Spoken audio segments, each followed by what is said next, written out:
லைவ்ல ஒரு விஷயம் போச்சு. அதாவது தீபக் வந்துட்டு, "நீ எதுக்கு மஞ்சரிக்கு சப்போர்ட் பண்ணன்னு?" கேட்டாரு முத்துக்குமரன் கிட்ட.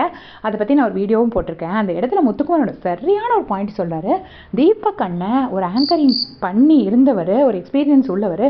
இப்படி 2 தொடையிலையும் அடிச்சுக்கிட்டு ஹோஸ்ட் கிட்ட பதில் சொன்னது சரியா? அப்படின்னு நான் டைரக்டா தீபக் அண்ணன்ட்ட கேட்டேன் அப்படின்னு சொல்றாரு.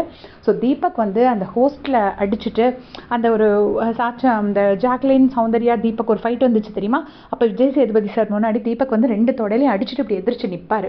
வேணும்ட்டு தான் பண்ண அப்படிங்கிற மாதிரி அடிச்சுட்டு நிற்பாரு.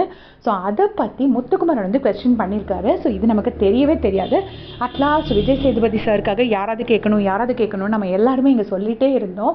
ஹோஸ்ட்டுக்கு ஒரு ரெஸ்பெக்ட் இல்லைன்னு. நிறைய பேருக்கு வந்து ஹோஸ்ட் சரியாக பர்ஃபார்ம் பண்ணாதனால அவர் டிசர்வ் பண்ணுறாரு அப்படி இப்படி சொன்னாலும் ஒரு சில பதவிக்குன்னு ஒரு மரியாதை இருக்குது. அந்த பதவிக்குள்ள மரியாதையை நம்ம கொடுத்து தான் ஆகணும். ஸோ அந்த இடத்துல முத்துக்குமரனாவது நியாயமாக அந்த இடத்துல கேட்டிருக்காரு தீபக் அண்ணன் கிட்ட, நீங்கள் பண்ணது தப்புனேன்னு சொல்லியிருக்காரு. ஸோ அதுக்கு தீபக் என்ன எக்ஸ்பிளேஷன் கொடுத்தாருங்கிறதும் நமக்கு தெரியலை.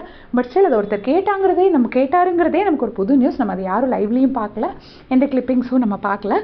ஸோ இதே மாதிரி அன்சீன் அப்படி செஞ்சுக்கிறதுக்கு சேனல் சப்ஸ்கிரைப் பண்ணிக்கோங்க ஃப்ரெண்ட்ஸ். தேங்க்ஸ் ஃபார் வாட்சிங்.